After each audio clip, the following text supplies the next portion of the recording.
Bonjour! Vous êtes rendu 5 en ligne.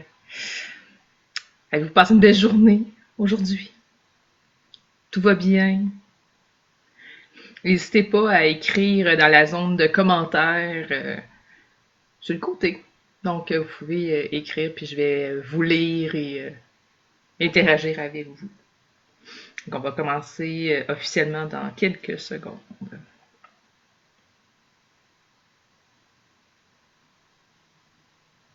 C'est quand même gênant un peu cette petite période-là avant que vraiment ça démarre.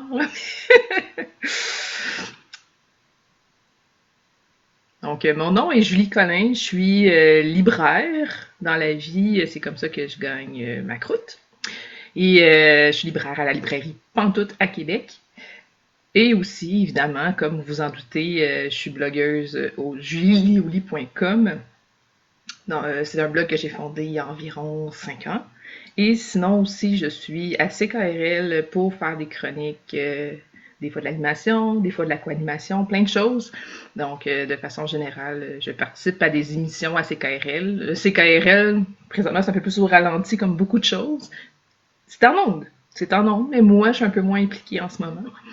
C'est ça. C'est que je participe entre autres à une émission littéraire qui s'appelle Les bouquins d'abord les lundis soirs. Et là, vous assistez à mon deuxième live à vie. Puis moi, je suis vraiment une fille de radio et d'écrit. C'est que ça me trouble un peu de me voir comme ça dans l'écran parce que moi, je me vois, là. Donc, l'interagir avec vous, c'est vraiment super cool. Mais c'est ça, c'est quand même un apprentissage aussi. Donc, je sais pas si vous étiez là hier, ceux qui sont là en ce moment, mais merci d'être là. Vraiment, c'est très cool. Hier, ça a été vraiment chouette, puis ce soir, je suis certaine que ça va être chouette aussi. Hier, j'avais vraiment beaucoup d'énergie quand j'ai fini après 1 heure et quasiment 3 minutes. J'avais vraiment beaucoup d'énergie parce que j'étais tellement contente de quand ça s'est passé. C'était ma première fois. Puis des fois, on anticipe avant de faire les choses. On hésite beaucoup. Ça fait quand même longtemps qu'il y a des gens qui me proposent de faire des choses comme ça. Quand est-ce que tu vas faire des vidéos? Puis ça, puis je suis comme, on verra, j'ai pas juste ça à faire. Tu sais, on trouve tant des excuses, hein? Mais finalement, c'est juste que c'est ça, j'étais pas game.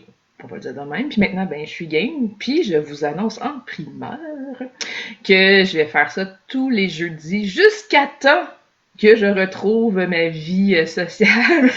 Parce qu'habituellement, la semaine, les soirs, je vais avoir des activités. Puis tu sais, il y a beaucoup d'activités littéraires dans la ville de Québec. Et là, ben, c'est ça. C'est tranquille. C'est qu'on va y aller pour l'instant comme ça, les jeudis soirs à 19h, toutes les semaines. Je vais vous faire des suggestions, on va discuter ensemble, puis tout ça. Je suis vraiment ouverte à vos suggestions, des demandes spéciales, peu importe, là. Vraiment, on va se préparer, puis ça va être le fun.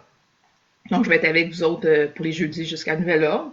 Puis après ça, on verra ce qu'on fait finalement, si on change de journée ou peu importe. On verra quand on sera rendu là. Hein? On le sait pas. Donc, hey, bonjour France! J'avais vu ton message un peu tantôt, mais je voulais finir ce que je disais. C'est vraiment cool que tu sois là. Je suis contente aussi, Hélène, que tu sois contente. Donc, ouais, vraiment, c'est quelque chose que je... C'est ça, tu sais, j'avais réfléchi déjà, je pourrais faire ça, ça pourrait être le fun, mais c'est ça, j'étais pas game. Puis maintenant, ben, je suis game. Puis si vous hésitez à faire un Facebook Live, puis vous dites, je serais pas capable, puis ben, si je suis capable, vous êtes capable. On va dire ça de même, parce que je suis quand même assez gênée. C'est que c'est ça, mais je réussis à le faire, puis hier, j'ai eu vraiment du plaisir, puis ce soir, ça va être le fun aussi. Là, hier, une affaire que j'ai remarquée quand j'ai terminé, c'est que j'avais pas pris une gorgée de mon breuvage chaud pendant l'heure et 3 minutes. Parce que le temps passe vite. Parce que c'était le fun. C'est que j'ai pas pensé à mes besoins vitaux. Donc, j'ai une mission pour vous ce soir.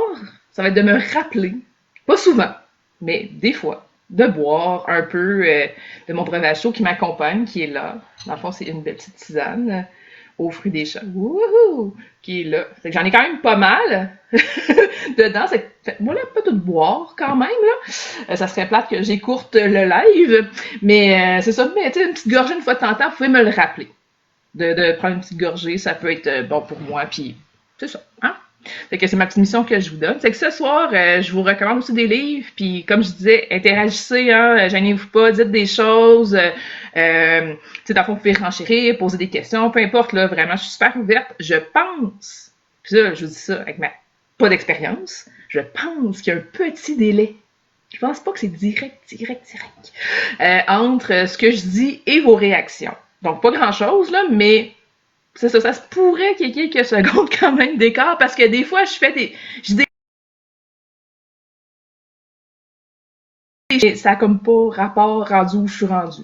C'est que, c'est ça, je pense que peut-être un petit délai, mais on va vivre avec. Fait que, êtes-vous prêts? Moi, je suis prête.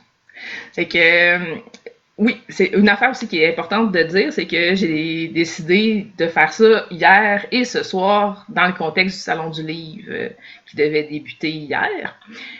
Et hier, je vous ai parlé d'une lecture obligatoire que j'ai eu à faire puis qui a été vraiment le fun finalement. Et aujourd'hui, c'est un peu comme ça aussi que je vais commencer. Je me suis fait une autre pile de livres complètement autre chose. J'ai préparé aussi peut-être des petites choses que je vais vous lire tantôt. Donc, c'est ça, c'est que je commencerai par une lecture obligatoire que j'ai faite l'année passée aussi, parce que j'avais hérité de plein de lectures obligatoires. Et c'est Radio Vérité de Jean-Jacques Pelletier chez À lire. Ouh, est-ce qu'on voit bien? La radio du vrai monde, le sous-titre. Donc, ce livre-là, c'est ça, j'ai eu à lire de façon obligatoire parce qu'il y avait une entrevue de bouquet. C'est ça, tu sais, puis moi, honnêtement, le côté polar, je suis un peu moins là. En tout cas, je pensais que j'étais pas là. OK? On va dire ça comme ça. Jusqu'à l'année passée, je disais, non, moi, je lis pas ça du polar. C'est pas vrai. OK? Puis hier, je vous ai parlé de polar, puis c'en est un, ça aussi. Puis c'est pas le dernier que j'ai lu. OK? Fait que ça va. En tout cas, c'est ça, des fois, tu sais, il faut ouvrir ses horizons, puis réfléchir un peu. Finalement, j'en lis du polar, puis j'aime ça. Je suis peut-être pas la plus grande fan, je suis peut-être pas la personne qui se connaît le plus. Je peux pas conseiller les gens sur sortes de polars, surtout les polars scandinaves, ça, j'ai aucune idée de ça. Mais en même temps, j'ai des collègues que je sais ce qu'ils aiment, donc je peux recommander les que autres qui aiment, en disant que c'est eux autres qui les aiment. C'est que on trouve des façons de s'en sortir, excusez-moi. Donc, je vais défiler, je vois qu'il y a des commentaires qui se rajoutent. Donc, OK. Donc, c'est ça, c'est que Radio Vérité, que j'ai eu à aller l'année passée pour faire une entrevue avec Jean-Jacques Pelletier, entrevue que j'ai adorée, puis qui s'est bien passée. Tu sais, je pense que j'étais un peu moins sous le choc, quand même, c'est super bon, mais j'étais un petit peu moins sous le choc que pour Terminal Grand Nord, qui a été vraiment une de mes entrevues je sais pas, là, les moins professionnelles, peut-être, ou est-ce que je manquais de mots tellement j'étais encore sous le choc. J'arrive. Donc, Radio Vérité, ça part du principe qu'il y a des... Vous en connaissez, là, on n'en nommera pas, c'est pas ça le but du tout. Des animateurs de radio qui vont tenir des propos méprisants, mettons. T'sais, on va y aller comme ça, vous savez de qui je parle, on n'ira pas trop dans le détail. Donc, des animateurs de radio qui vont dire certaines choses. C'est bizarre quand même qu'ils disent ça. En tout cas, moi, ça vient me heurter dans mes valeurs. Et là, dans le fond, il y a quelqu'un qui kidnappe un animateur de radio qui dit des choses pas très gentilles à la radio et il lui fait subir tout ce qu'il disait en ondes. Par exemple, si l'animateur disait « Ah, il y a des claques qui se perdent », ben là, dans le fond, il va avoir des claques. Ou il va entendre en boucle dans le fond, les moments où est-ce qu'il disait des choses comme ça. Donc, il subit ce qu'il disait qu'il faudrait qu'il se passe pour certains groupes de personnes, mettons. C'est vraiment très chouette. Ça part d'une nouvelle au départ qu'il avait écrit Jean-Jacques Pelletier en 2005. Puis il avait publié ça, une nouvelle, puis il trouvait qu'il n'avait pas été assez loin, donc il a décidé d'écrire un roman en soi. C'est un roman à peu près 300 pages. Là. Ouais, c'est ça, dans le fond, à peu près 335 pages. Donc, il a décidé vraiment d'écrire un roman là-dessus parce qu'il trouvait qu'il n'avait pas été assez loin à son goût. Mais il a gardé son roman en 2005. Donc, on est dans une période où est-ce que les réseaux sociaux Pas vraiment. Hein. C'était quand même, c'était bien différent dans le temps. Souvenez-vous. Donc, c'est ça, c'est qu'il nous ramène dans cette période-là. C'est super intéressant. Toutes les choses qu'il dit, c'est bien ficelé comme histoire. Je ne m'attendais pas à la fin du tout. J'ai vraiment aimé ça. Puis à la toute fin du livre, il y a une partie essai. Parce que Jean-Jacques Pelletier, c'est un essayiste aussi, et professeur de philosophie, plein de choses. Et c'est ça, dans le fond, Jean-Jacques Pelletier nous explique un peu pourquoi il a décidé de garder ça en 2005, les choses sur lesquelles c'est basé, puis tout ça. C'est qu'il nous explique certaines choses à la fin. C'est vraiment, c'est super intéressant. J'ai beaucoup aimé ça. Puis, honnêtement, ça m'a surpris. Puis, je suis vraiment fière de nous, là, comme peuple. Ça m'a surpris qu'il n'y ait pas personne encore qui ait fait ça, là. Tu sais, c'est vraiment, tu te dis genre, wow! Tu sais, ça serait, non.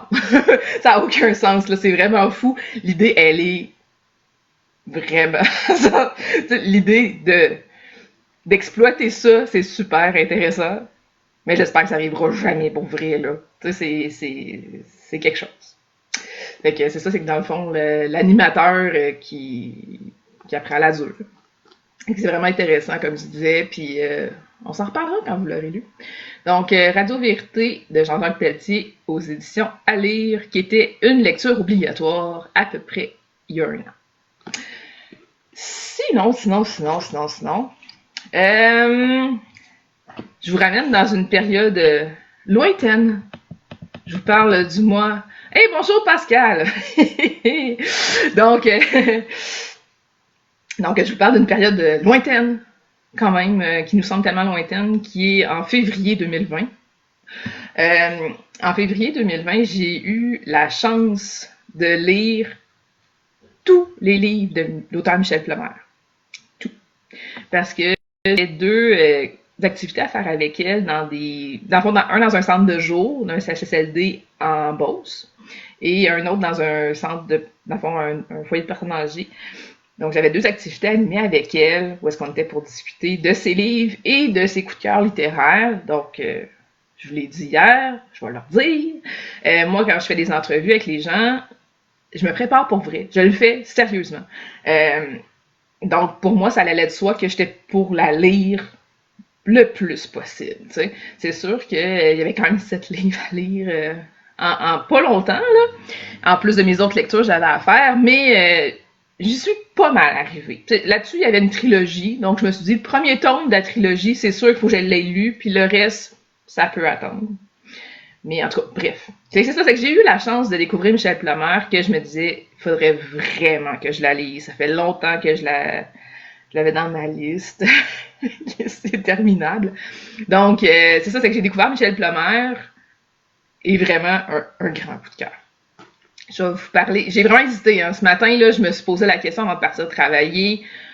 OK, lequel j'aimerais parler de Michel Plomer? C'était sûr, je vais vous parler de son plus récent. Puis éventuellement, l'autre jeudi, peut-être que je pourrais vous parler d'autres choses. Donc, je vais aller voir un peu les commentaires avant de continuer. J'ai lu Radio. Et j'étais tellement en colère. Ouais, c'est ça, dans le fond, à Radio Vérité, Myriam m'a dit qu'elle a lu ça, puis qu'elle était tellement en colère, parce que ça représente bien la réalité des radios poubelles. Bonsoir, Julie Cardinal. Hey, bonjour, Catherine. Donc, c'est ça, c'est le fun. Continuez à interagir comme ça, je vous lis. C'est vraiment le fun. Donc, j'arrive, Habiller le cœur de Michel Plomer aux éditions de Marchand de Feuilles. Habiller le cœur, c'est vraiment cool. Parce que Michel Plomer, elle parle. D'abord, c'est un roman, mais c'est basé vraiment sur une histoire vraie.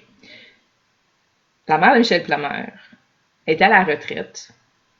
À peu près à 70 ans, genre, elle dit à Michel, elle dit « Hey, je vais réaliser un de mes rêves, puis tout ça. Le médecin m'a dit que je devrais faire ça. » OK, mais c'est quoi ton rêve? Mon rêve, c'est de travailler dans le nord du Québec. Hein? Quoi? T'as 70 ans, genre, t'es à la retraite. C'est quoi cette affaire si t'en vas dans le nord, tu sais? Fait que, tu sais, puis Michel Plomer est tu sais, dans le fond, elle est voyons, je vais le dire comme du monde, est en résidence d'écriture. excusez, elle s'est louée dans le fond, un logement à Montréal pour vraiment se concentrer sur l'écriture puis ça. Puis là, elle est comme, ben voyons, maman, là, c'est quoi cette affaire-là? Tu t'en vas travailler dans le Nord. Moi, je pensais avoir la paix, là. Je pensais écrire puis ça, me concentrer là-dessus. C'est quoi cette affaire-là? OK, on pourra prendre le temps de se voir avant que tu partes. OK, d'accord, tu sais, puis tout ça. Mais sa mère, c'est une petite ratoureuse. Parce qu'en fait, elle avait dit, ah, on aura le temps d'aller souper ensemble, mais non, non. Finalement, elle dit, je suis à l'aéroport, je m'en vais, bye, tu sais. Fait que c'est un peu ça. Puis, c'est que sa mère est vraiment cool parce qu'elle s'en va vivre dans le Nord. Sa mère a travaillé à la DPJ et là, ça va travailler encore pour la DPJ dans le Nord. Et elle veut vraiment être en accord avec les gens de la place. Elle veut vraiment respecter les gens qui sont là avec leurs valeurs, qui sont pas nécessairement celles du Sud. Puis elle veut pas arriver comme une professionnelle, genre ah oui moi je sais tout puis tout ça. C'est vraiment pas comme ça qu'elle agit. Elle est vraiment très très très ouverte avec les gens. C'est très beau. C'est vraiment agréable de voir que la vie elle peut être aussi intense que ça à 70 ans. Là. Moi, personnellement, j'ai de la misère à m'imaginer à 40, puis ça s'en vient très bientôt, quand même. Puis c'est ça, c'est que là, j'étais comme genre 70 ans. Et sa mère, à Michel Plomer, est encore dans le Nord. Puis je vais pas dire de niaiserie, là, mais il me semble qu'elle a quelque chose comme 77 ou 79 ans, une affaire de même maintenant. Donc sa mère est encore là. Fait que ça, c'est sûr que c'est quand même, c'est surprenant. J'ai vraiment beaucoup aimé ça. Michel Plomer, elle a vraiment une très belle écriture. C'est fluide, ça se lit vraiment tout seul. C'est très plaisant. Puis c'est le fun de voir aussi le cheminement entre Michel, dans le fond, qui devient comme un peu... Elle pensait avoir la paix, finalement, vu que sa mère était rendue à la retraite, puis tout ça, mais finalement, c'est pas comme ça que ça se passe. Puis elle aussi, il faut qu'elle sorte un peu de sa zone de confort. Elles ont aussi des échanges au niveau de l'écriture. C'est vraiment intéressant parce que Michel Plomer, c'est une écrivaine, donc elle écrit vraiment, avec plusieurs mots. Elle va vraiment y aller quand même c'est ça, c'est une écrivaine, là. Elle en met quand même un peu autour de l'os. Puis sa mère, elle étudiait en sténographie quand elle était jeune. Puis elle écrit vraiment de façon très abrégée. C'est qu'elle peut écrire genre 2 mots. Puis c'est tout pour faire capoter Michel qui est comme chez eux puis qui reçoit le message. Là. Donc c'est vraiment le fun de voir leur rapport à l'écriture, comment elles communiquent ensemble, le lien qu'elles ont ensemble puis tout ça. Fait que c'est tous les livres de Michel Plomer sont vraiment intéressants. Mais je pense que c'est une belle introduction à Michel Plomer, si ça vous intéresse de la découvrir. Ce n'est pas déjà fait. Donc, c'est Habiller le cœur, comme ça. Habiller le cœur de Michel Plomer chez Marchand de Feuilles. Puis en plus, je le dis, c'est un format que j'aime beaucoup, Marchand de Feuilles, ce format-là. Là. Il est comme une espèce de format genre livre de poche de luxe. C'est un petit peu plus, c'est quand même plus haut qu'un livre de poche, mais ça se tient vraiment bien. C'est le fun. Là. Tu lis ça, puis ça se tient bien. Fait que j'aime bien ça. Bon. Fait que vraiment, c'est une suggestion que je vous fais. Puis les prochaines semaines, je vais vous en revenir avec d'autres Michel Plomer, c'est sûr. Et je vais aller voir un peu vos commentaires. Oui, Annika dit que Étincelle de Michel Plomer aussi, c'est grand. En effet, c'est vraiment un super livre. J'ai beaucoup hésité. Comme je disais, j'aurais pu vous parler, je pense, de n'importe quel de ces livres. Je dirais qu'Habiller le cœur, il est plus facile à trouver peut-être en ce moment, parce que c'est le plus récent. Donc, c'est ça. Mais je vais vous parler des autres éventuellement. Puis Étincelle, en effet, c'est sûr, je vais vous en parler. On va y revenir une autre fois. Je peux quand même pas faire... quoi que je pourrais faire un live spécial Michel Plomer, là, mais ça sera pas ce soir. Autre commentaire. Excusez-moi. Catherine Côté qui dit qu'elle l'avait sur sa liste, mais là, elle va le commander cette semaine. Tu sais, pour elle travaille avec les Premières Nations, donc ça lui parle comme sujet. Mais c'est beaucoup plus que les Premières Nations. Hein. C'est vraiment plus que ça, mais c'est ça aussi. Donc, vous allez voir, c'est vraiment chouette. Donc, Julie Cardinal a dit qu'elle note. Marilyn a dit qu'elle vient de finir celui que j'ai hâte de finir celui que j'ai en moment pour d'autres lectures. OK.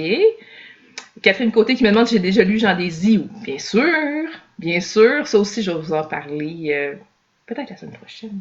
C'est ça, dans le fond, j'ai été mise dans une autre pile, mais oui, je vais vous parler de Jean Désy éventuellement, qui est un autre livre. En fait, Jean Désy, il écrit plein de choses, là. Je vais faire quand même une petite parenthèse là-dessus. Jean Désy, c'est entre autres un poète, mais l'année passée, il a écrit un essai qui s'appelle Être et n'être pas, où il parle de son lien avec le Nord. Jean Désy, c'est à la fois un poète, écrivain, tout ça, mais il est aussi médecin. Et il est médecin depuis les années 90. Et finalement, j'en parle, hein. OK. J'en parle, je vous le montrerai juste pas physiquement, mais c'est ça. Vous devinerez qu'est-ce qu'il y a de là. À moins que je le vois rapidement. Non, je le vois pas rapidement. OK, c'est ça. C'est que ça, mais je vous en parle pareil. Improvisation 101. Donc, c'est ça, c'est être et n'être pas. Jean Désy nous parle que lui est médecin remplaçant dans le Nord. Donc, il va travailler dans les communautés avec les Inuits depuis les années 90. Puis lui, ça, comme il est remplaçant, il va, parce que mettons le médecin qui est là-bas habituellement, il prend un congé, il est en vacances, peu importe quoi. Donc Jean Désy va là.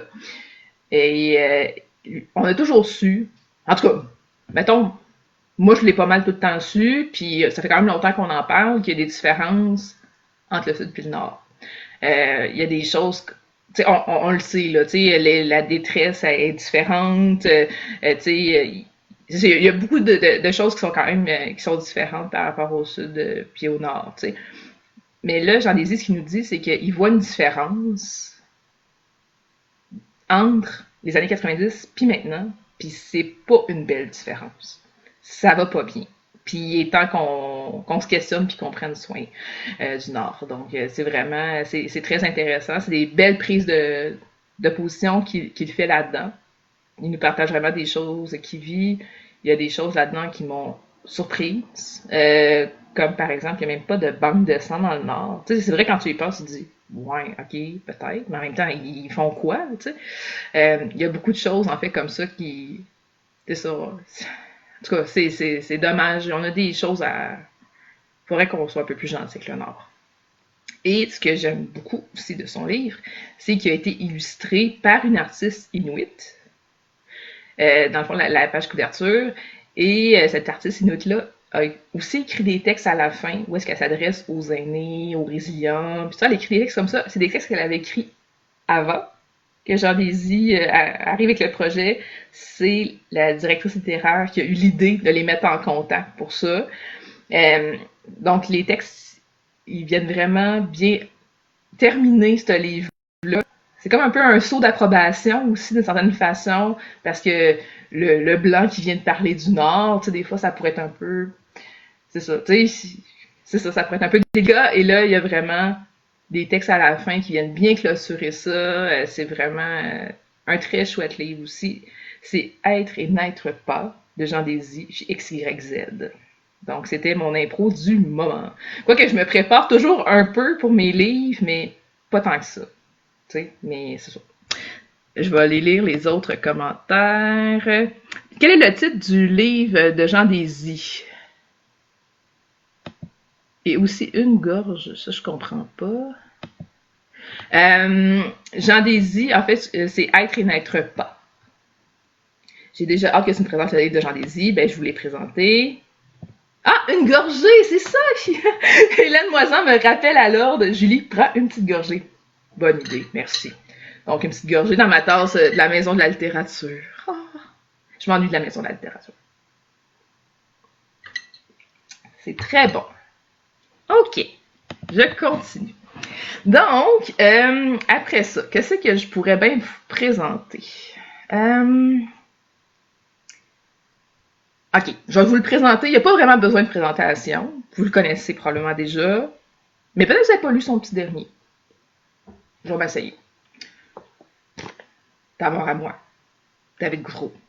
J'ai stanké. David Goudreau, ben, il y a toujours des gens qui sont surpris quand même en librairie quand je leur dis que c'est un auteur. Des fois, les gens le connaissent plus parce qu'ils l'ont déjà vu à la télé ou entendu à la radio, pis ça. À la base, au départ, c'est quelqu'un qui a été connu comme slammer. Et il a écrit aussi beaucoup de recueils de poésie. C'est vraiment quelqu'un qui est très impliqué dans la poésie. Et il a écrit la trilogie de la Bête, que vous avez peut-être déjà lu. La bête à sa mère, la bête et sa cage, et Abattre la bête, qui a été réunie dans une trilogie maintenant. On peut les acheter les 3 tomes séparés, mais la trilogie, ça vaut vraiment la peine. Si je me trompe pas, ça coûte moins cher. D'abord, la trilogie coûte moins cher que 2 livres tout seul. C'est que ça vaut quand même la peine, mais c'est un gros livre. C'est que ça a ses avantages et ses inconvénients.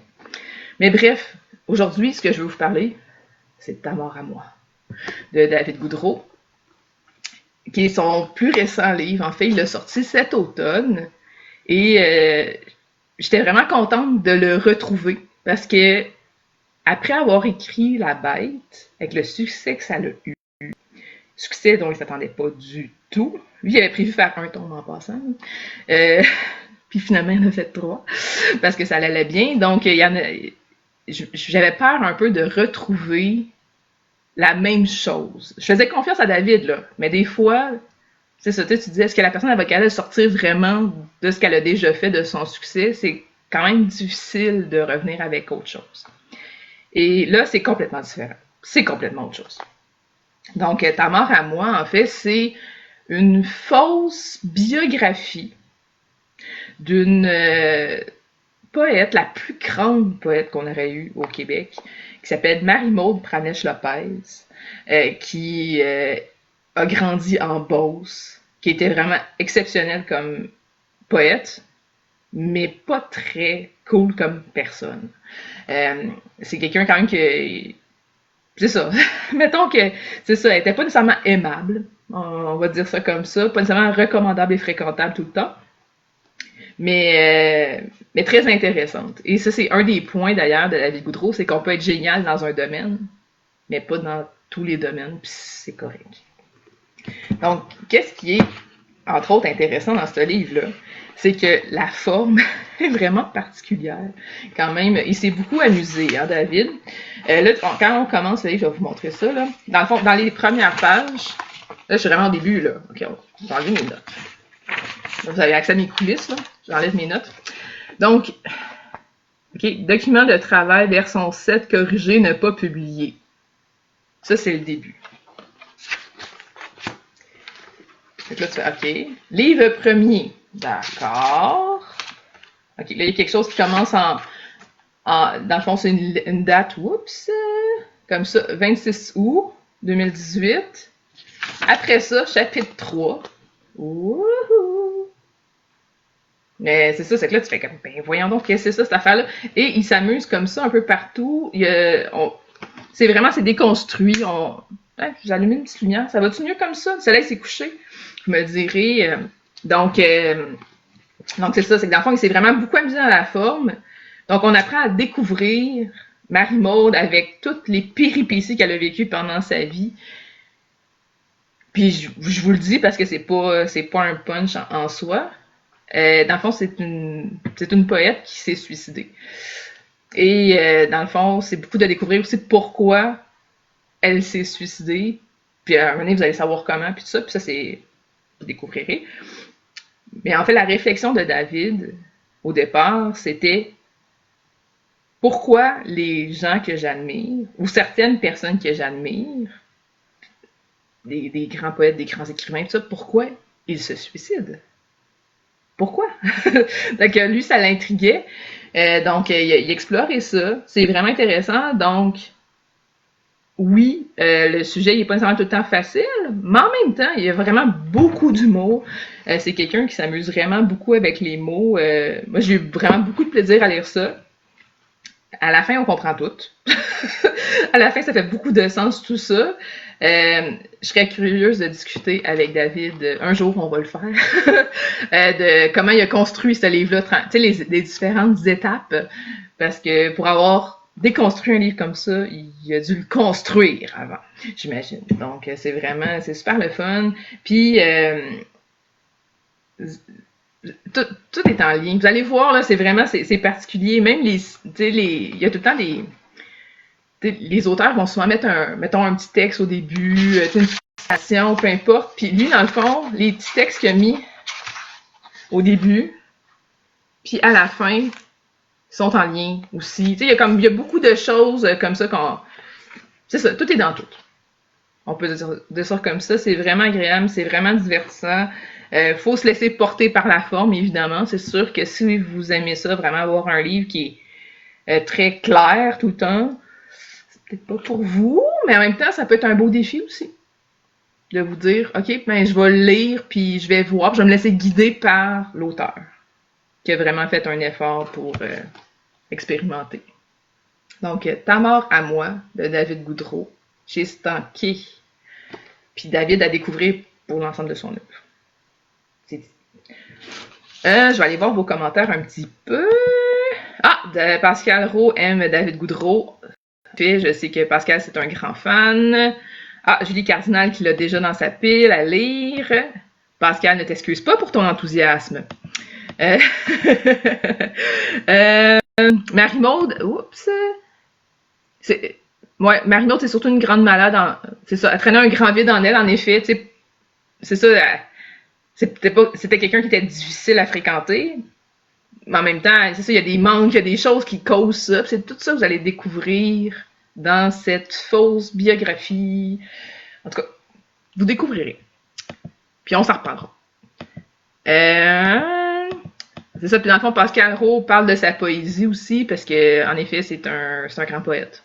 Donc, c'est vraiment à découvrir. Souvent, les gens qui vont venir me voir en librairie vont me dire « J'ai tout lu, les David Goudreau, qu'est-ce que tu me recommandes? » Mais des fois, je leur dis « Saviez-vous qui écrit de la poésie? » C'est pas la même chose. Mais saviez-vous? C'est que là, vous n'avez pas tout lu David Goudreau, vous n'avez pas lu la poésie. Hein? Fait que des fois, je leur parle de ça, puis... mais ça, il y a plein d'autres choses que je peux recommander, de l'humour un peu noir. C'est ça, c'est qu'il y en a d'autres comme ça que je peux recommander. Le titre te laisse perplexe, Catherine Côté. Le titre de Ta mort à moi. Pourquoi? Ça m'intrigue d'en savoir davantage. Puis sûrement que ça va intéresser aussi les gens qui sont en ligne. Qu'est-ce que je vous recommande, là? Je vais faire un petit quelque chose. Hier, on a parlé de créer le meilleur de soi de Manon Lavoie. En fait, c'était Lynn Marjolaine qui disait que c'était une des suggestions qu'elle faisait quand je parlais de libérer votre créativité de Julia Cameron. Je vais vous en reparler jeudi, la semaine prochaine. Parce que je veux vraiment bien me préparer pour vous en parler. J'ai pas envie d'improviser sur ce livre-là. C'est un livre quand même que j'ai déjà conseillé, puis ça, mais j'ai vraiment envie de bien me préparer pour vous en parler. C'est que je vais faire mes devoirs. Chose que j'ai pas eu le temps de faire entre hier soir et ce soir. Parce que aujourd'hui, je travaillais. J'assemblais des commandes à la librairie. Pas toutes. Donc, oui, je vais vous recommander un livre qui est très difficile à trouver en papier, mais que vous allez trouver en version numérique très facilement. Puis, la période de confinement, en ce moment, ça peut être une belle période aussi pour s'initier à la lecture numérique. Moi, je lis numérique, personnellement, depuis l'année passée. Je suis la première surprise. Je pensais pas un jour passer au numérique. Mais je fais les deux, en fait. Le soir, avant de me coucher, je lis dans le fond dans mon lit avec ma liseuse depuis l'année passée. Parce que c'est bien éclairé, puis ça, puis il y a plein de raisons pour ça. Et sinon, dans la vie en général, je lis papier. Pardon. Donc c'est ça, c'est que je vais lire vraiment papier de façon générale, mais c'est ça. Puis il y a des choses que je préfère lire numérique, ça dépend quoi. Aussi, des fois, je fais des essais, puis ça. Mais je sais que ce livre-là, c'est vraiment difficile. Je dois avoir une des dernières copies qui se trouvait. Puis on est allé la chercher loin quand même. Donc, c'est Le Triomphe des Généreux d'Adam Grant. Dans le fond, c'est aux éditions Transcontinentales. Donc ça, vous allez pouvoir le trouver, comme je vous disais, en numérique très facilement. En papier, un peu plus difficile quand même, pour l'acheter du moins. En bibliothèque, c'est sûr que ça doit se trouver. Je sais pas si ça vous est déjà arrivé qu'on vous dise « t'es bien trop gentil. T'es bien trop gentille. » Ou « cette personne-là est bien trop gentille. » Tu sais, des affaires comme ça. Moi, j'ai de la misère avec ça parce que, voyons, être trop gentil, on peut pas être trop gentil, là. Mais c'est ça, c'est que ça me fait tout le temps drôle un peu quand j'entends des choses comme ça. Puis moi, c'est quelque chose qu'on m'a souvent dit dans la vie. Puis je me trouve normale. Je me trouve pas particulièrement gentille, ou peu importe, puis surtout pas trop. Et là, dans le fond, dans ce livre-là, c'est que ça nous montre à quel point on a notre place, les gens qui sont supposément hétéro-gentils. Donc lui, il va parler des types de personnes qui existent. Il y a les personnes qui sont des preneurs, qui sont pas les gentils, hein, on s'entend. Il y a les personnes qui sont les échangeurs, donc je t'ai donné un, tu me donnes un, puis ça, puis qui font un peu les comptes. Et il y a aussi les donneurs. Et ça, les donneurs, ben c'est les gentils. Et juste pour compliquer un peu plus la chose, il y a deux catégories de donneurs dont il parle cet auteur-là, qui est vraiment c'est un psychologue, là, si je me trompe pas. Ouais, c'est ça, dans le fond, c'est un psychologue diplômé de Harvard, quand même, qui a écrit ça. Et c'est ça, c'est que dans le fond, il nous dit qu'il y a deux types de donneurs. Il y a les donneurs qui vont donner, mais en se respectant, qui seront pas pilés dessus pour autant, qui vont être capables de se ressourcer, puis tout ça, qui vont y trouver leur compte, mais qui peuvent donner vraiment beaucoup, beaucoup, beaucoup. Puis il y a les gens aussi qui vont donner, mais que eux ils vont se vider. Eux, c'est complètement différent. Là. Eux autres, c'est trop. Mais tu sais, comme trop parce que c'est malsain, là. Donc, il parle vraiment de la distinction entre les deux. Il nous donne des trucs pour interagir avec des personnes, peu importe leur type, dans le fond, comment ils se présentent, puis tout ça. Moi, j'avais découvert ce livre-là parce que une de mes amies, elle m'avait dit, en fait, c'est Milena, Mélina Roy, excusez, hey, j'ai comme un blanc. C'est rare que j'appelle le monde par leur nom comme ça. Donc, c'est ça, c'est que Mélina m'avait dit que, dans le fond, elle dit, toi, t'es une donneuse, c'est évident. Et elle m'avait fait écouter un TED, en fait, une vidéo où est-ce que Adam Grant il parlait. Et je m'étais dit, wow, c'est clairement ça, c'est parfait, c'est exactement ce que je pense et c'est ça. On peut s'impliquer, on peut donner, puis tout ça, mais on n'est pas nécessairement des tapis pour autant, tu sais. Fait que je trouvais ça vraiment intéressant. Si vous connaissez quelqu'un qui se fait tout le temps dire qu'il est trop gentil, si vous faites dire ce genre d'affaires-là, ou peu importe, c'est vraiment un livre que je recommande. C'est super intéressant. C'est ça, c'est que dans le fond, comment l'altruisme peut conduire au succès. C'est ça le sous-titre, quand même. Le triomphe des généreux. Vraiment intéressant chez Transcontinental. Je vais aller voir.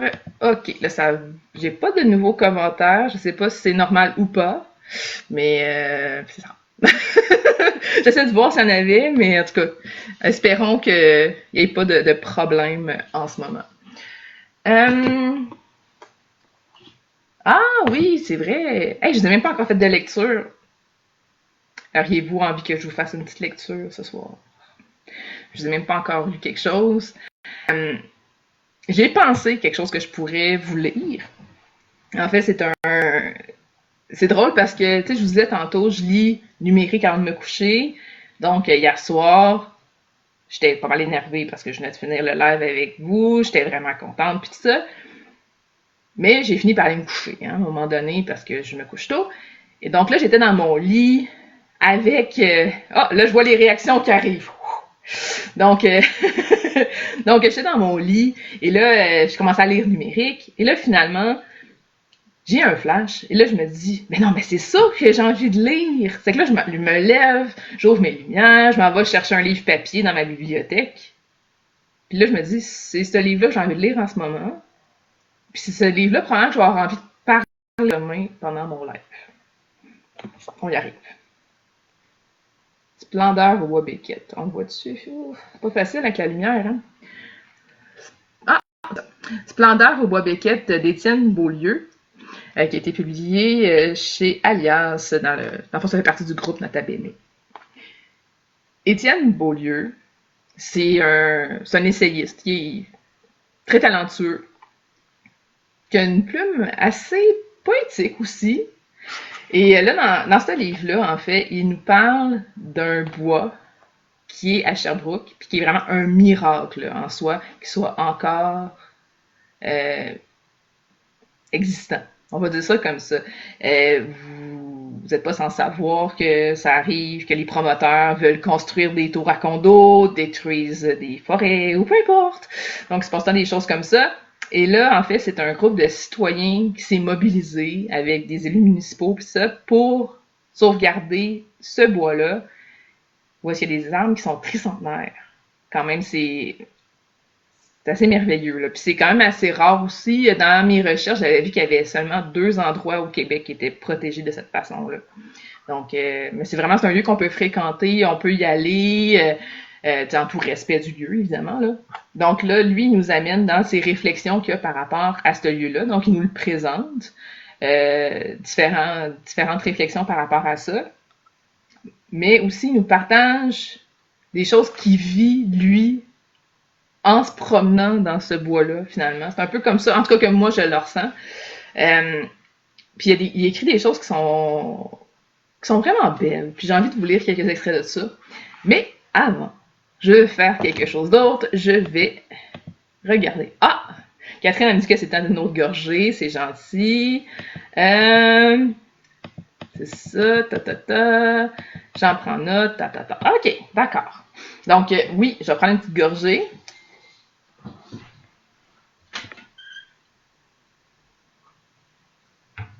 D'accord. Donc, Splendeur Beaubéquette. J'y vais avec des extraits. Puis là, c'est ça, il y a vraiment des extraits. Je vais vous montrer quand même un peu que ça a de l'air à l'intérieur. Ça, c'est comme le format poche. Il y a des photos. Des fois, il y a des photos du bois. Différentes photos d'archives qui proviennent entre autres de la Société d'histoire de Sherbrooke. C'est ça, il y a différentes choses comme ça. On le met vraiment en contexte. Puis,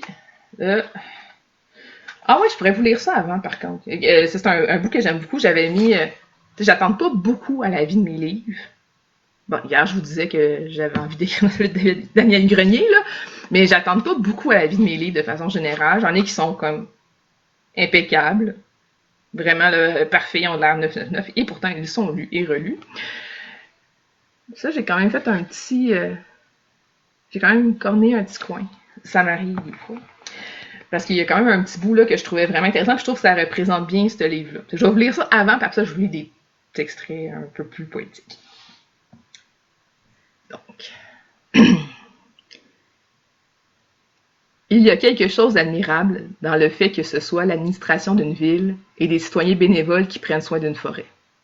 Car la civilisation occidentale a choisi depuis des millénaires le modèle exactement inverse de la ville au détriment de la forêt. En Occident, la ville, jusqu'à tout récemment, s'est érigée contre les forêts. C'est ce que je vous disais. Ça, c'est vraiment, c'est à contresens de ce qu'on voit dans le... C'est ça, avec les politiques et tout ça. Donc, c'est un peu... c'est ça, c'est vraiment... C'est un miracle en soi que ça fonctionne bien, le Bois-Béquette.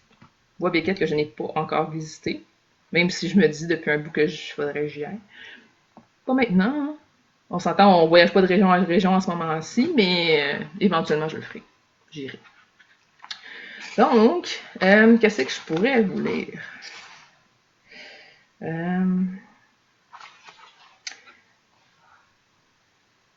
Je suis une plante qui ne pousse et ne fructifie que dans un parc sombre et solitaire.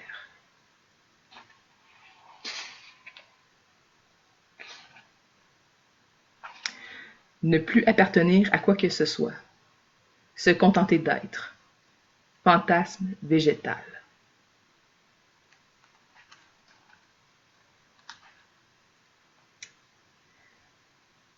Puis il fait aussi des réflexions sur sa vie d'écrivain aussi, là, comme mettons ici. Fantasme de l'écrivain. Parler d'une voix extérieure à tout. Ça, puis dans le fond, cette section-là, c'est vraiment là, c'est des petites pensées comme ça, là. Je sais pas si... comme ça. Donc, on voit des petites pensées qui nous partagent où est-ce qu'on est dans sa tête. Il y a même des moments un peu plus poétiques comme ça. C'est vraiment, c'est très, très varié. Il y a beaucoup de bonnes réflexions là-dedans. Puis comme je disais hier, j'ai vraiment eu envie de revenir à ce livre-là. Donc, je l'ai recommencé hier. Finalement, hier soir, plutôt que de lire sur ma liseuse en me coucher. Ça m'arrive. Mais c'est ça, c'est que j'avais vraiment envie de revenir à ça. Je trouve que ça fait du bien. Il y a vraiment des belles images là-dedans. C'est ça, des belles réflexions. C'est agréable. Ça montre aussi qu'on peut être solidaire puis changer les choses. Je sais pas pour vous, mais moi, des fois, j'ai des doutes. Des fois, je me disais, Ça vaut ça la peine? Je suis capable? Ça marche-tu? Tu sais, des fois, ça m'arrive pas souvent, ça m'arrive pas longtemps, mais ça m'arrive quand même des fois de me dire ça vaut-tu la peine d'essayer ça? Puis finalement, ben, c'est la preuve que ça vaut la peine. Puis c'est pas la seule preuve que ça vaut la peine, mais c'est une preuve que ça vaut la peine de s'impliquer puis qu'on peut changer les choses. Donc ça c'est vraiment très cool. Autre chose. Je vais aller voir. Ok, tout va bien. Ok. Qu'est-ce que je pourrais vous suggérer? Ok. Première avenue d'Émilie Rivard. Là, c'est le feeling là, du moment. Chez Espoir en Cannes, dans le fond, qui maintenant est chez ADA. Donc, Première avenue, Émilie Rivard. Émilie Rivard, auteure de Limoilou, quartier où j'habite, à Québec. C'est pas pour ça que je vous en parle, non. Mais Première avenue se déroule en bonne partie, majeure partie dans Limoilou, dans le quartier de Limoilou, mais c'est pas obligatoire de connaître le quartier de Limoilou pour apprécier le livre, pas du tout. Mais quand on connaît le quartier, ça nous donne des clés supplémentaires, finalement. C'est comme des petits insides. Ouais. Mais ça rajoute un petit quelque chose, mais en même temps, on manque rien si on connaît pas le quartier. Émilie Rivard, moi, c'est avec ça que je l'ai découverte. Avec ce livre-là, je l'avais jamais lu avant. Émilie, elle écrit pour les jeunes, de façon générale. Et ce livre-là, elle s'adresse à des adolescents, mais en même temps, c'est plus vieux que ça. Tu sais, il n'y a rien de choquant, donc un ado peut le lire sans problème. Mais comme adulte, on peut le lire aussi sans problème. De toute façon, on peut toujours lire tous les livres. Hein. On est d'accord là-dessus. Mais c'est ça, en fait, ça convient à un public beaucoup plus large qu'un public jeunesse. Première avenue, c'est l'histoire de Laura qui vient de terminer le cégep et elle se pose beaucoup de questions sur la vie finalement. La vie, ça va vite. La vie, tout est planifié. Elle sait déjà qu'est-ce qui va se passer. Son chum, c'est vraiment quelqu'un qui est un peu trop organisé dans la vie peut-être. Elle, son avenir est déjà tout placé là. Et ça la fait un peu capoter. Puis finalement, par un concours de circonstances, elle se retrouve à quitter ce conjoint-là. Ben, c'est en fait son chum, plus ou moins officiellement, mettons, elle va le quitter pour aller vivre dans Limoilou en colocation avec une folle au chat. Mais, tu sais, folle au chat, mais pas folle au chat comme moi, là. Tu sais, je veux dire, moi, je suis très saine d'esprit. Elle, moins. Puis un coloc aussi qui est comme un peu amoureux, peut-être, d'elle. Mais c'est pas ça qui est le plus intéressant.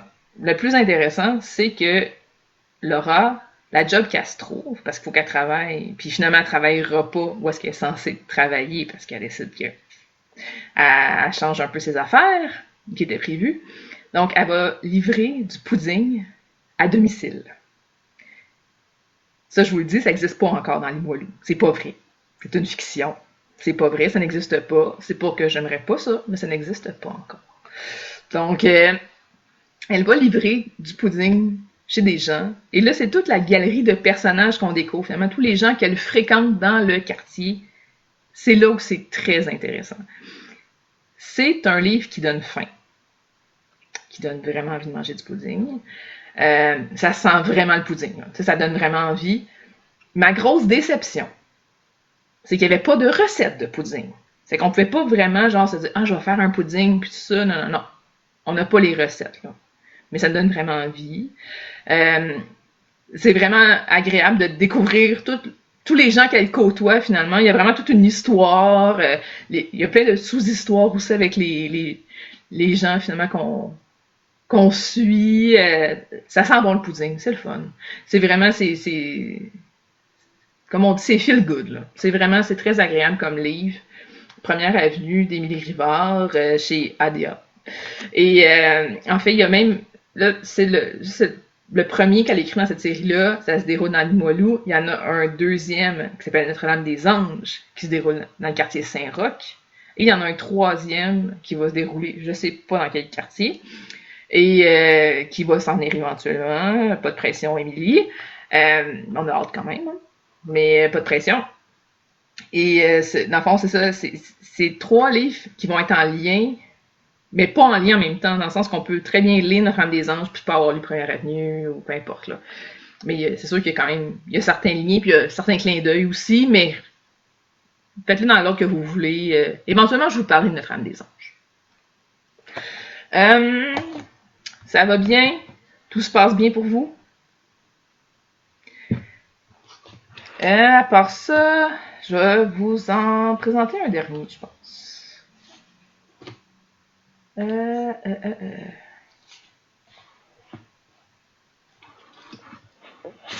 OK. Comment écrire un best-seller de Éric Saint-Pierre chez Québec Amérique. Donc oui, il y a vraiment comment écrire 2 fois. Quand j'ai parlé de ce livre-là sur mon blog, il y a des gens qui m'ont écrit en privé, me disent Julie, je pense que t'es trompée, c'est t'écris 2 fois comment écrire. Non, non, c'est ça le titre. C'est comment écrire un best-seller. Ça, c'est un livre vraiment très sarcastique, où on suit un auteur à succès, un grand auteur, là, qui a un ego là, immense, qui donne des conseils à sa nièce pour qu'elle soit publiée.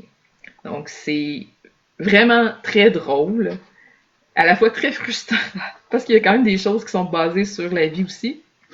Puis, mais c'est ça, c'est quand même, c'est quelque chose. Et je trouve ça drôle parce que il a fait une fausse, je vais vous montrer, une fausse biographie. Moi, c'est ça, dans une fausse bibliographie, je devrais dire. Probablement qu'il y a un meilleur mot que ça, mais qu'à cette heure-ci, je suis plus capable de réfléchir puis de chercher dans mes mots. Couche-toi. Et c'est ça, dans le fond, il a vraiment noté tous les livres fictifs que cet auteur-là aurait écrits. Et là, je sais pas si vous réussissez à lire, mais il y a vraiment des choses qui sont quand même assez drôles, comme le hockeyeur et le romancier. Ça ressemble quand même pas mal à des titres de livres de Mark Fisher. Je les ai comparés sur mon blog, puis l'inspiration est là, entre autres. Mais en même temps, je dirais pas que Mark Fisher conseille sa nièce, puis tout de cette façon-là. C'est vraiment pas ça, mais tu sais, quand même une inspiration dans les titres. C'est quand même drôle. Et c'est ça qu'il y a différents commentaires qui va passer. Tu sais, il lui conseille, entre autres, qu'elle écrive sur un nom de plume d'homme, parce que franchement, ça devrait pas écrire. Plein de choses comme ça. C'est vraiment, c'est du gros n'importe quoi. Il a dû avoir énormément de plaisir à écrire ça. J'ai eu énormément de plaisir à le lire. Puis depuis que je l'ai lu, je l'ai fait acheter à plusieurs personnes qui l'ont vraiment beaucoup aimé aussi. Puis maintenant, j'ai une collègue à la librairie Pantoute, parce que ça fait pas longtemps que je suis chez Pantoute. Je suis quand même une libraire depuis longtemps. Ben longtemps. Chose étant relative, là. Mais j'ai quand même une libraire d'expérience. Mais là, ça fait pas longtemps nécessairement que je suis chez Pantoute. Puis maintenant, j'ai une collègue, dans le fond, qui aime ce livre-là aussi, qui connaissait. Donc, c'est vraiment très cool. Fait que, comment écrire un best-seller. Dans le fond, ce qu'il ne faut pas faire, finalement, pour être publié, d'Éric Saint-Pierre, chez Québec Amérique. Vraiment, un livre très cool. Puis Éric Saint-Pierre, il a sorti un nouveau livre aussi, que éventuellement je pourrais vous parler. Il y a plein de livres comme ça, je vais pouvoir vous parler pour plein de jeudis. On va espérer que ça aille mieux bientôt quand même, là, mais quand ce sera plus le jeudi, si un jour c'est plus le jeudi, on trouvera un autre moment. J'aime vraiment ça interagir avec vous. C'est que je pense qu'on vient de créer quelque chose. Je vais regarder vos commentaires. Tout va très bien. Hey, ok, c'est cool. Hey, ça fait 54 minutes déjà. Ouais, là, tantôt, je disais que ça serait le dernier. Ouais. Ok, je vais en faire un dernier, puis après ça, c'est assez. Pour s'en garder pour les prochaines fois. Je vous aime beaucoup, mais comme je vous disais, je suis quand même une couche tôt. Fait que, c'est ça. Un petit dernier. Je vous recommande un livre jeunesse, Hôtel Plaza, de Pierrette Dubé, illustré par Philippe Béat, aux éditions Druide. Ce livre-là, je le trouve vraiment cool. Parce que il y a plusieurs choses là-dedans quand même qui sont vraiment intéressantes. On suit Oslo, qui est un portier, mais c'est un manchot. Puis, tu sais, être manchot, tu sais, je veux dire, t'as pas de bras, c'est pas super pratique la vie, là. Puis, c'est ça. Puis, tu sais, lui, dans le fond, tu sais, souvent qu'on. Tu sais, dans le fond, ça, probablement qu'on préférait avoir une pieuvre qui peut faire plein de choses, puis ça, mais dans le fond, lui, c'est ça, c'est un manchot. Donc, il se promène, puis ça, puis il surveille, tu sais, dans le fond, la porte. Il s'assure un peu de la sécurité. C'est quand même quelqu'un qui est très respecté. Tout, vraiment, tout va bien, puis tout ça. C'est ça. Son rôle, c'est ça. C'est la sécurité, d'être portier, puis tout ça. Puis il surveille les allées et venues des clients, puis tout ça. Puis un jour, il voit une gang de rats rentrer dans, tu sais, puis là, il fait comme, hey, wow, c'est quoi cette affaire-là, les rats, puis tout ça. Tu sais, 12 rats, c'était un affront, là, franchement, là, tu sais, la gang de rats, puis tout ça, il est vraiment pas content. Donc là, il y a toute des péripéties, finalement, dans l'hôtel, où est-ce qu'il court après ces rats-là, puis il essaie de les trouver, puis tout ça, puis de régler ce problème-là. Donc, c'est vraiment chouette. Il y a plein de petits détails. Moi, ce que j'aime beaucoup dans les livres jeunesse, ben en fait, j'aime beaucoup de choses dans les livres jeunesse, mais une affaire que j'aime, c'est quand les jeunes trouvent leur compte et les adultes trouvent leur compte. Puis là-dedans, entre autres, pendant cette histoire-là, il y a les requins de la finance qui sont en congrès, quand même, en conférence, c'est ça. La conférence des requins de la finance qui sont à l'hôtel, entre autres. Puis il y en a plein d'autres comme ça, des petits clins d'œil qui sont vraiment drôles pour les adultes. Et en fait, ce qui est intéressant dans ce livre-là, c'est que les rats ne sont pas ce que pense. Tu sais, dans le fond, Oslo s'est trompé, finalement. Tu sais, ce qu'il pensait que c'était des rats, ben c'est pas ça que ça se passe des rats. c'est pas tout à fait ça l'affaire. Il s'est comme pas mal trompé sur les apparences, puis sur ce qu'il pensait de ça. Je vous laisse quand même le punch, hein. C'est pas parce que c'est un livre jeunesse que je vais tout vous dire non plus, là. Vous le lirez. Mais c'est vraiment chouette comme livre. J'ai vraiment beaucoup aimé ça. Puis c'est un livre que je présente souvent en salon. En fait, quand je me promène dans le fond, quand je me promène près du kiosque de Druide, puis j'étais avec quelqu'un, souvent je vais lui montrer ce livre-là, parce que je trouve ça vraiment cool. Donc, Hôtel Plaza de Pierrette Dubé et Philippe Béat chez Druide. Un livre que je vais peut-être donner éventuellement, quand même, là, ça se pourrait. Je sais pas. Comme je vous dis, je fais quand même du ménage éventuellement dans mes livres. Euh, oui, je pourrais peut-être le donner, puis que d'autres personnes aient du plaisir à le lire. Donc, hey, c'est pas mal ça. Je suis vraiment contente d'avoir passé la soirée avec vous. Puis, ah oui, Pascal Roux qui dit que c'est tellement drôle cet album-là. Oui, c'est vraiment drôle. Puis, en même temps, ben, il y a quand même un message aussi, mais c'est pas moralisateur trop non plus, mais il est quand même là. Mais vous lirez, c'est le fun. Donc, on va bientôt terminer. Merci beaucoup d'avoir été là, d'avoir participé. Puis, on va se revoir la semaine prochaine, jeudi à 19h. Si vous avez des suggestions, des questions, des commentaires, peu importe quoi, je suis disponible, je suis super ouverte. Je peux faire des recherches pendant la semaine aussi pour trouver des choses spécifiques pour répondre à vos besoins. Ça va me faire vraiment plaisir. D'ici là, ben, je vous invite à consulter mon blog julielioli.com. Et dans le fond, c'est ça, j'ai vraiment une panoplie d'articles puis d'entrevues aussi audio. J'ai plein de choses là-dessus. Vous pouvez découvrir, il y a quand même plus que 500 articles, il me semble. Ça fait quand même 5 ans que je lis. Donc, vous avez quand même vous avez de quoi vous occuper pendant un petit bout. Si vous avez besoin d'autres suggestions de lecture, puis sinon, n'hésitez pas, comme je vous dis, à me contacter. Ça va me faire plaisir de vous suggérer des livres ou de discuter des livres que vous avez lus ou peu importe. J'aime vraiment ça. C'est une des choses qui me manque vraiment beaucoup en ce moment à mon travail. Parce qu'à la librairie, présentement, ben, c'est fermé au public. Donc, nous, on fait de l'assemblage de commandes. C'est vraiment, on est super content de faire ça, d'avoir l'opportunité de vous envoyer des lectures, puis tout ça par la poste.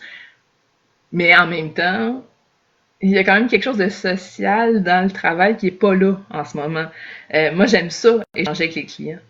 J'aime ça, puis je pense que c'est comme ça pour tous mes collègues aussi, là. On aime ça prendre le temps de vous conseiller des livres, puis des fois, c'est le client qui nous recommande un livre, puis c'est que ça, c'est vraiment, c'est chouette. On prend le temps, là. C'est pas de la vente à pression, on n'est pas payé à la commission du tout, on peut prendre le temps. Donc, c'est ça, ça me manque, puis c'est ce que je retrouve avec vous en ce moment. Donc, merci beaucoup d'être là, de me permettre de vivre ça, puis de garder la main aussi. Hein. Quand même, un jour, ça va rouvrir. Ça serait le fun que je sois encore une bonne libraire. Donc, c'est ça, c'est que je vais aller voir... Ah, Catherine demande un dernier. Ouais, peut-être. Ça fait un plaisir de t'écouter. Merci, merci. Ah oui, les libraires, vous me manquez tellement. Ben oui, puis vous, les clients, vous me manquez tellement. Tu sais, là, c'est tellement différent ce qu'on fait en ce moment. C'est pas notre travail régulier, là. Ou très peu d'entre nous, en fait, on a à faire ça, absolument, de gérer les commandes web. Là, nous, chez Pantoute, on a fait les calculs hier, puis on est l'équivalent de 12-13 personnes à temps plein, présentement, pour gérer les commandes web. C'est quand même la commande.